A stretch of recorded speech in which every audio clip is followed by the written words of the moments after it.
This episode is brought to you by Flex Dealer.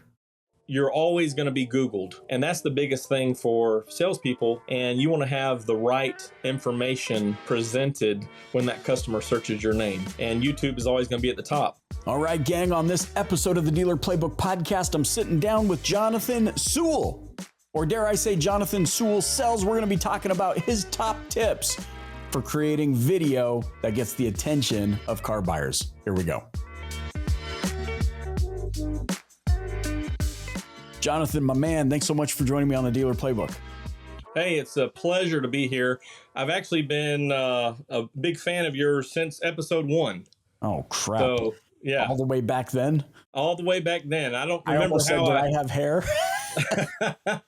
I don't remember how I stumbled upon it. I think I was just searching dealership stuff and it popped up, and I've been listening ever since. Man, thank you. I really appreciate that.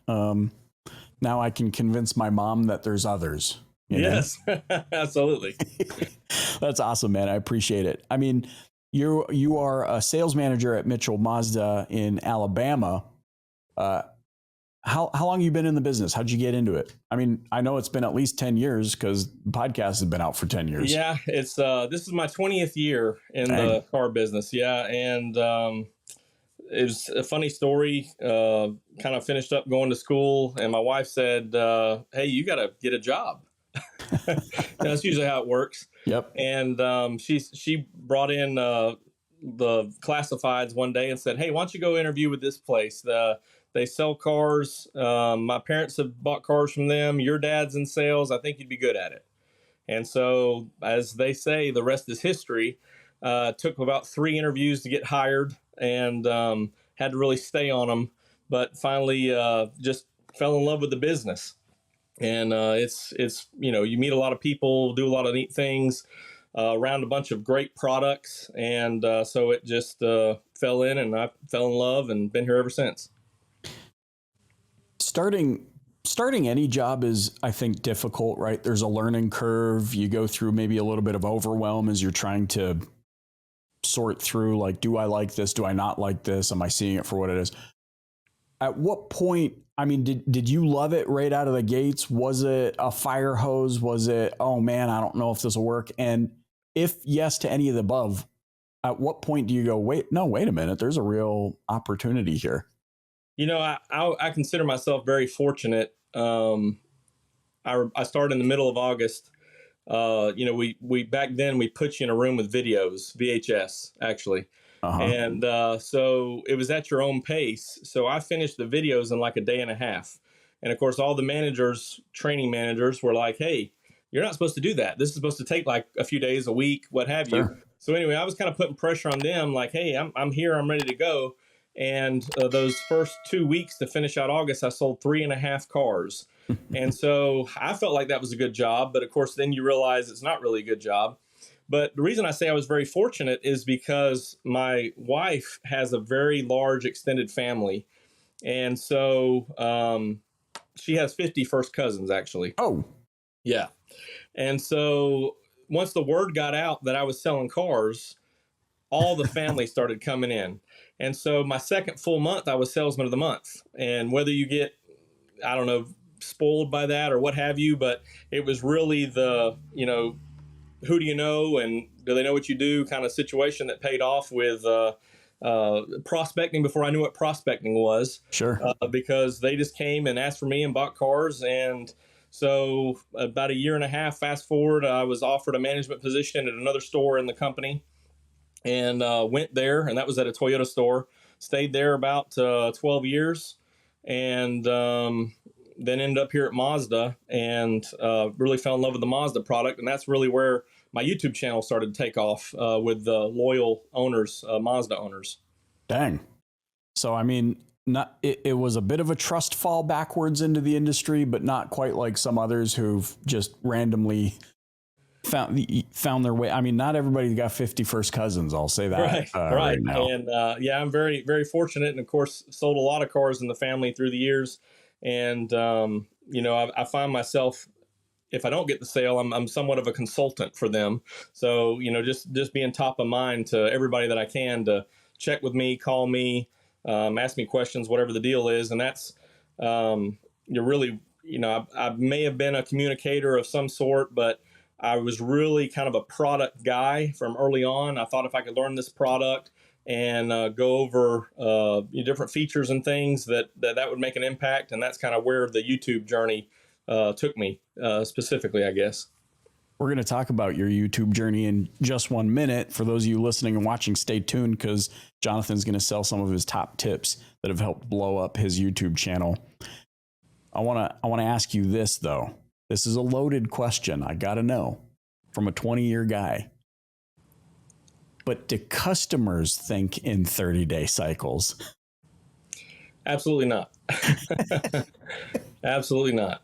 Because I'm thinking, man, like to be in that job, to do what you do, to move metal, there's no way, like there's no conceivable way that a sales professional on the front lines is thinking, oh my gosh, it's the 30th of the month and tomorrow I'm back to zero. It's like I'm at zero every day.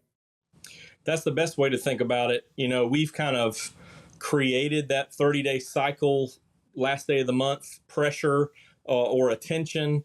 I hear it said a lot that you need to treat every day like the last day of the month because we naturally hype ourselves up and get going. And obviously want to finish a lot of cars because we're paid once every 30 days in most cases. Yeah. So if you could treat every day like that, to your point, starting at zero, how many can I sell today? That builds to your overall success. In a market like, I guess this is a broad stroke, but like a market such as Alabama, and I don't say this in a judgmental way, but looking at median household incomes across the United States, right? Kind of lower down on the spectrum. Again, not a judgment thing. For those listening, watching, I don't want anybody in Australia thinking I'm some sort of a dick or something. But fact of the matter, census data, right? What are you finding in the market right now? Have you had to help yourself and your team shift your approach? Is the narrative changed? What are you finding as the most kind of persuasive thing that is encouraging people to come back in and take advantage of that 7% interest rate? I was actually going to say lower subvention rates, but so it's kind of an ironic situation. I grew up in the panhandle of Florida in Panama City.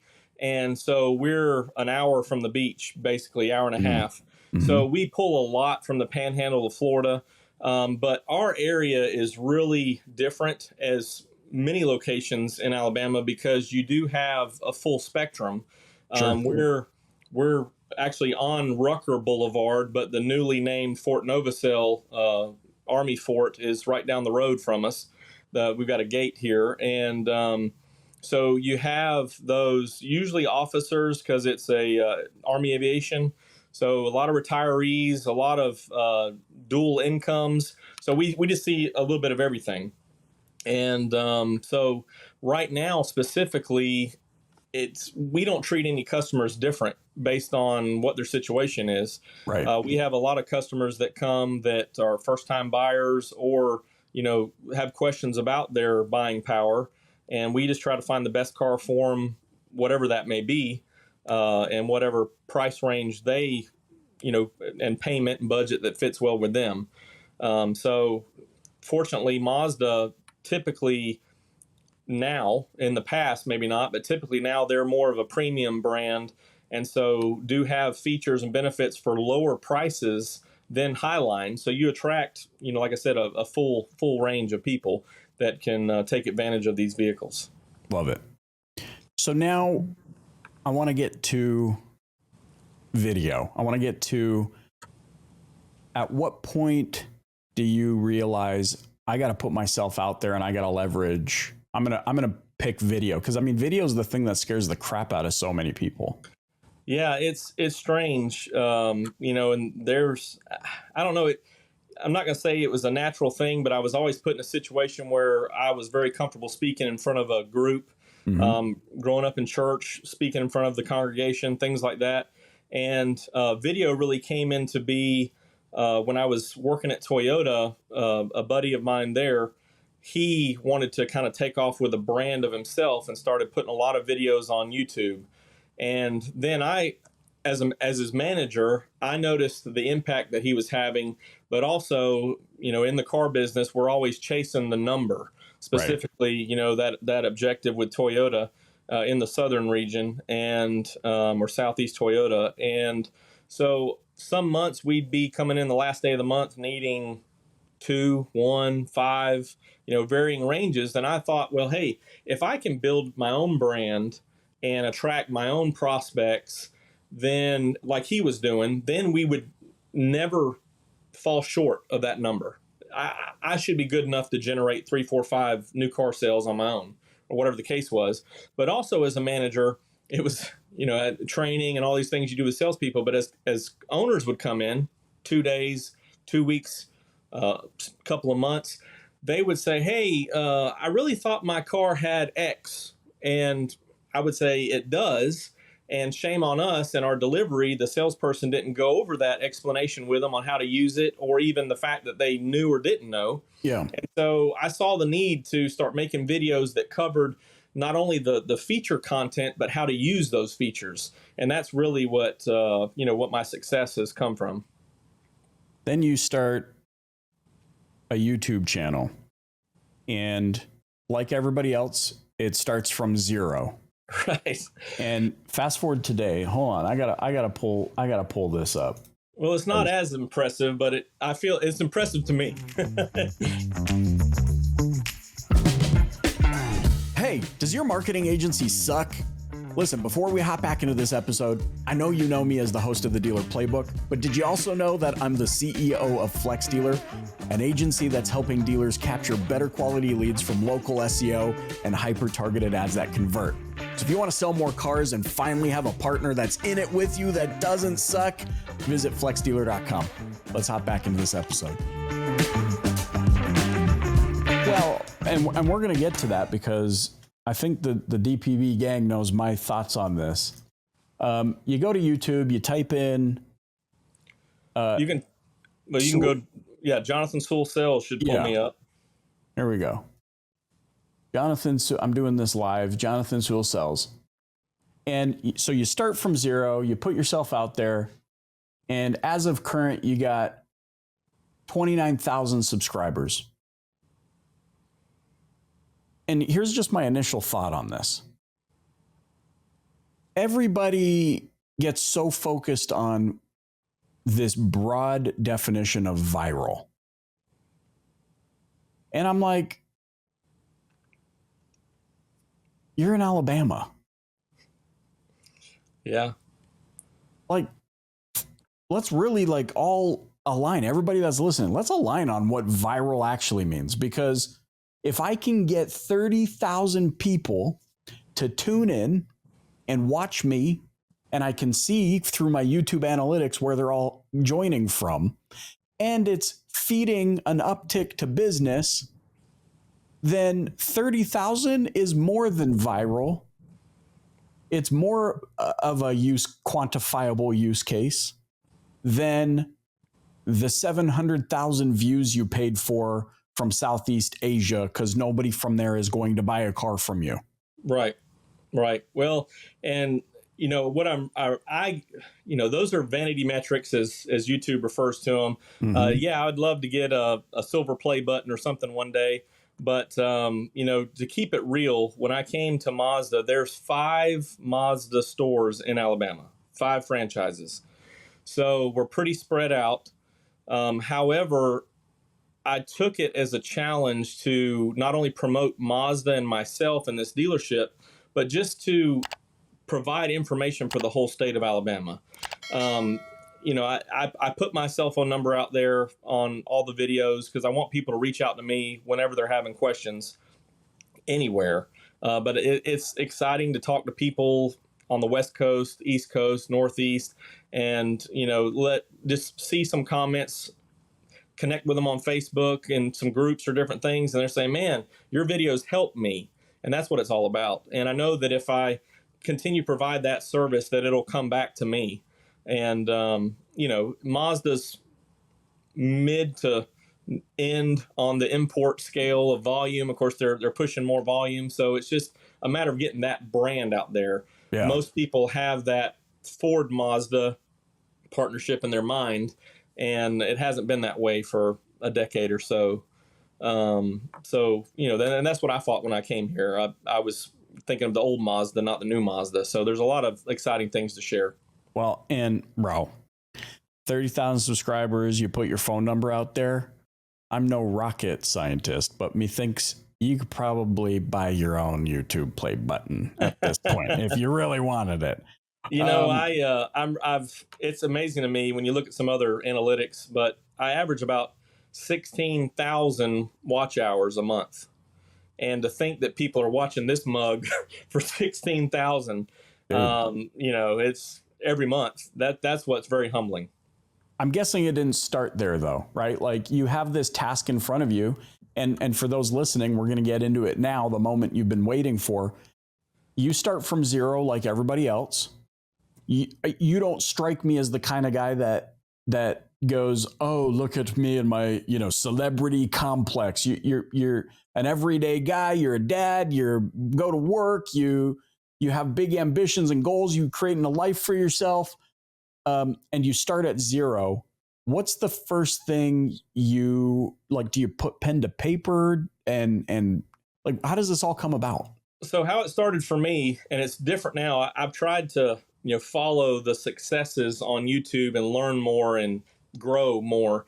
But really, because I was following the friend, he's still a close friend of mine.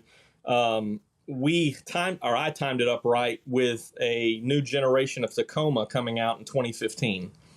And so I knew we had these vehicles coming in, and I said, well, I'm going to start making videos of this Tacoma. Right. And so I think the very first video, or one of the two, was like my 5 favorite new features on a Tacoma. And that got tens of thousands of views just because of the popularity of the Tacoma brand and that new generation, because it had been about 10 years since they had a new generation. And so that kind of launched me out there. And so, Tacoma was a win. Then you fast forward to other new products and other things. But, and I'm going to go on the Wayback Machine for a minute, Mike. One of the early episodes of DPB with Robert Wiseman, he said that if you Googled, and I know he was a Hyundai guy, but one of the competitors, he had made a YouTube video. And he said, if you Google that competitor, my video comes up. And that's that SEO game, and that long game is kind of what I was interested in. And my first video to cross 100,000 views was how to work this new generation Tacoma. Had a factory folding tonneau cover. And so they came in, and customers were like, how do you work that? Because it wasn't like your aftermarket brands that had some unique features. So I made a video, I think it was 3 or 4 minutes long, and it just shot off. And comments, how do you do this? How do you take this off? And I became, I guess, the tonneau cover guy for a little bit. And I made 3 or 4 more videos about it. And then SCT, Southeast Toyota, made an accessory, because then Toyota quit offering these on those Tacomas. And so people were just like, hey, can you take this off? Can you do this? And so that was the first one that really took off. And it was really around the Tacoma. But I never put a pen to paper. I never scripted anything other than the fact it was like my 5 favorite features. As you can tell, I'm a little bit wordy, a little bit long-winded. So I tried to cut that down and do different things. But I just had a tripod, a cell phone. And to this day, I record everything on my cell phone, which is one of the tips I'm going to talk about in a minute, because it's all right there in my hand. I can edit it. I can do everything I need to do, and I don't have to worry. What I'm trying to do is make it as easy and as simple as possible for me, because I don't want to be a procrastinator. I want to be able to make it and put it out there. And so everybody thinks that they got to like have all the gear and the lighting and the microphone and it's expensive. And it's like, no, everybody's got a phone in their pocket. That's right. Well, I want to just, before you go into that, I'm kind of taking this as tip number 1, which is that you piggybacked something that had some enthusiasm around it. It did, and like I said, it was just kind of timing. But just to put it in perspective, when I left Toyota, I had 500 subscribers, and so I've really, they say niche down. Yeah. Trying to do my French version of that word. Thank you. I Right? appreciate it. Yes. And so you niche down, and my niche has become Mazda, and I'm pretty much a Mazda channel, and that's where most of my success has come from. Um, Now, obviously, are there more people driving Toyotas? Absolutely. Would I be at a larger subscriber base? Probably, but I found my home with these viewers, and really a dedicated Mazda channel is very rare. And but I did piggyback off that. It kind of got my feet wet. I never really jumped in full time with Toyota. And I say that, I was working full time and a Sure. sales manager, but I never really, like once in a blue moon, I would do different things. But, the power of YouTube is crazy. It's the number 2 search engine. TRD Pro trucks, you may be familiar with. We had a customer, again, we're in South Alabama, call from South Florida because he had Google searched images for a TRD Pro Tundra. My thumbnail image came up. So he calls us. The ironic thing is, as those were in cycles, you turn and earn. It was a video I'd done about 6 months ago, but we had just received another allocation of that truck, and was coming in the next few days. So he drove up, took the truck home. He couldn't find this color. They only offer 3 colors on those. Yeah. So that's some of the things that's just you never imagine. And opportunities to talk to people, like I said, and hear all walks of life, and how people decide on the products they buy is really beneficial to me now. Crazy. Quick recap up to this point. Timing, find something to latch onto, and the third thing that I've heard you say, which is important to me in this topic, is find your home base, or as you've said, niche down or niche down. Right. Niche down. And you've chosen to make Mazda your home. So now you've brought up, moving on to the next thing, you brought up, hey, I'm doing it with this. You even mentioned, did you just say you edit? Talk to me about this. So you're doing everything with your smartphone. Everything with my smartphone. Sometimes, just depending on the video, I may use a GoPro and then, upload it to my phone or an iPad. But everything's on, not a sponsor or anything, but everything's Sure. on an Apple device. And like I said, I know that if I had to take an SD card out of a camera, stick it in a computer, a desktop, and wait for those files to move over and stuff, editing is what takes the most time with anything. Sure. Shooting content, you go shoot a 5-minute video, it takes 5 minutes, right? So if you go to edit, sitting down, finding time, try to do it after work, early morning, whatever the case is. And so I want to make it as smooth as possible and get that information out there faster than I would if it was perfect quality and all that stuff. And something we haven't really talked about, but one thing that benefits from YouTube, of course, we have other options now with BombBomb, Co-Video and stuff, but sure. YouTube was kind of the first cloud-based system that you could send a link to, and somebody can view the video longer than 30 seconds or whatever back in the day. So I've used that a lot for customers as well. And through the years, and even now, if you call me and say, hey, I'm interested in a Mazda CX-5 Premium, I've got a video on hand ready to send them. So it's like, here's your virtual walk around. And that's one of the benefits that I've found as well. And I'm just thinking about now the simplicity of even today, if you're thinking, man, where do I get started with video?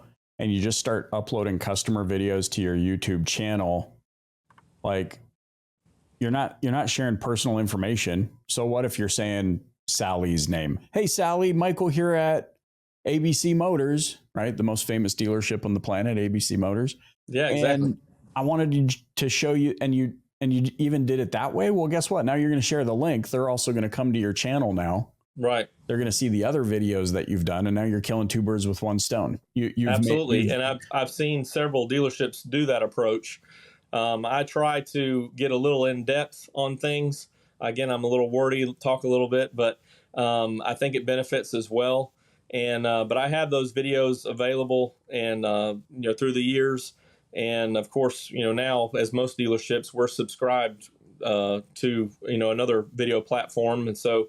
But video, they say video is 1 minute of video is worth like 1.8 million words if a picture is worth 1,000 words. Right. And so to me, it's the next best thing of being there in a face-to-face conversation.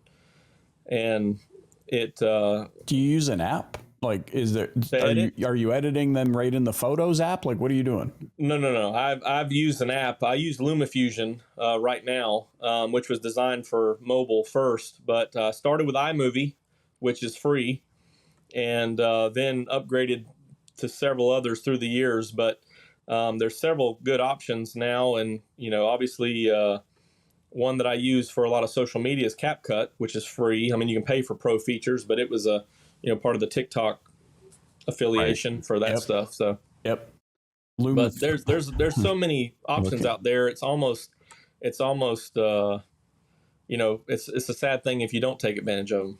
I'm looking up LumaFusion as we speak. Okay, I see. Gonna keep that up for later. So now you're in it, you're filming videos. Have you fallen upon or stumbled upon a formula for a video that you find works really well? So I really have now on the channel, I really have like 3 different main styles of videos. Mm-hmm. The first one is like that vehicle walk around. So I have, and I can do that blindfolded because it starts with a couple of quick cuts on the car so people know what the video is going to be about. Then I do a little bit of introduction with my face, and then the rest of it is me walking around the car. And I, start with the outside and then go inside and then wrap it up. And so that's the first type. The second type, which I think is, what a lot of my viewers appreciate, is I have a Mazda news update. And, on the dealership level, everybody's always wanting, hey, when's the next CX-5 coming out? When are they going to have a hybrid? When are they going to do these? So I share some of that information, some of it that I'm privy to because I'm at the dealership level. Of course, I don't share anything that Mazda says I can't share. Sure. And most of it I pull directly off of Mazda's newsroom. It's just that the normal consumer is not going to go there and look. So I just kind of put it on YouTube. Right. They're all on YouTube. So I put it in the feed.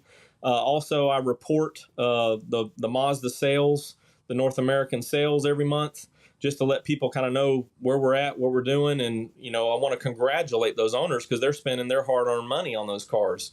And so it's just an opportunity for me to say thanks and congratulations and to all of them at once, basically.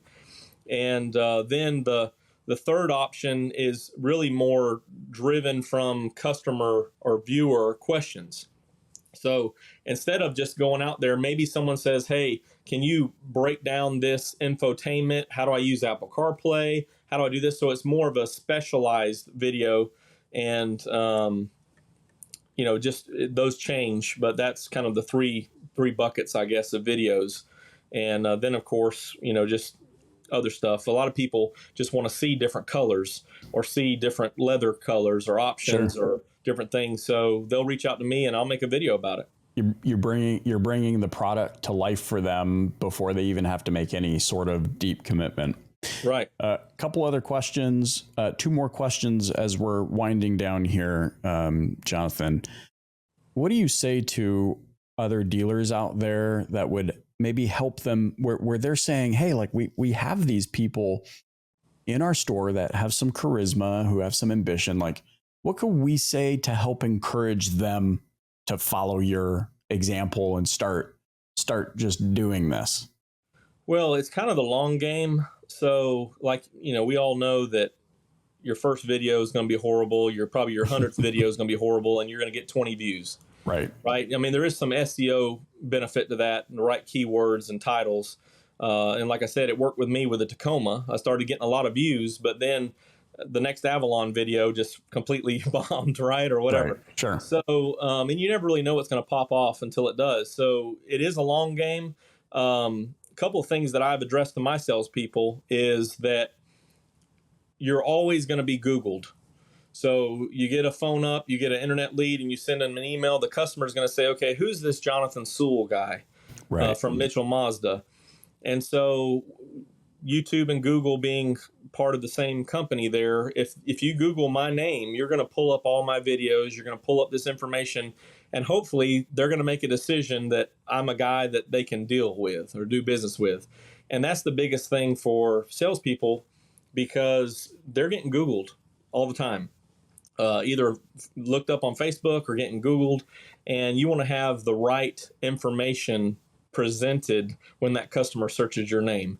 And YouTube is always going to be at the top with the different videos and things. And then if it's a video that offers value, they're going to see that they can trust you. And then they're going to walk in and ask for you, or whatever the situation is, instead of just whoever greets them at the door. Right. Yep. You're speaking the words that I love. Well, value, and then trust. Right. Well, and then of course, we are in a commission-based business, but if you get to the point that I'm at, YouTube will pay you.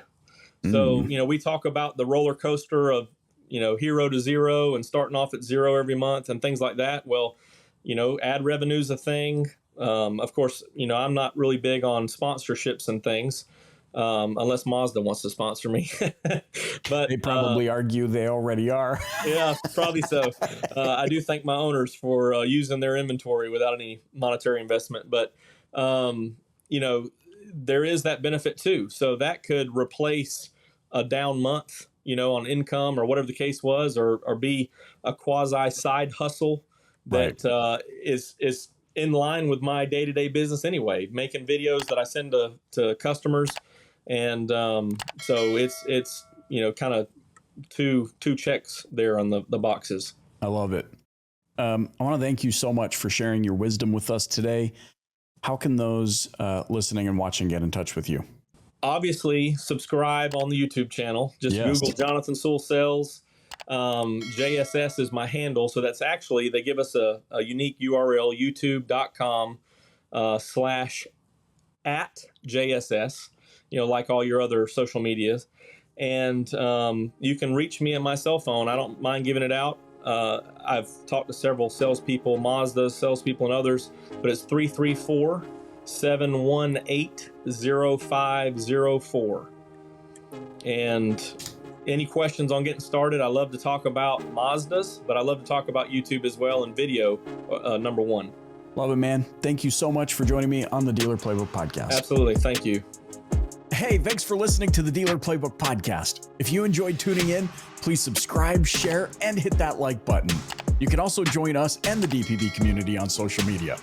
Check back next week for a new Dealer Playbook episode. Thanks so much for joining.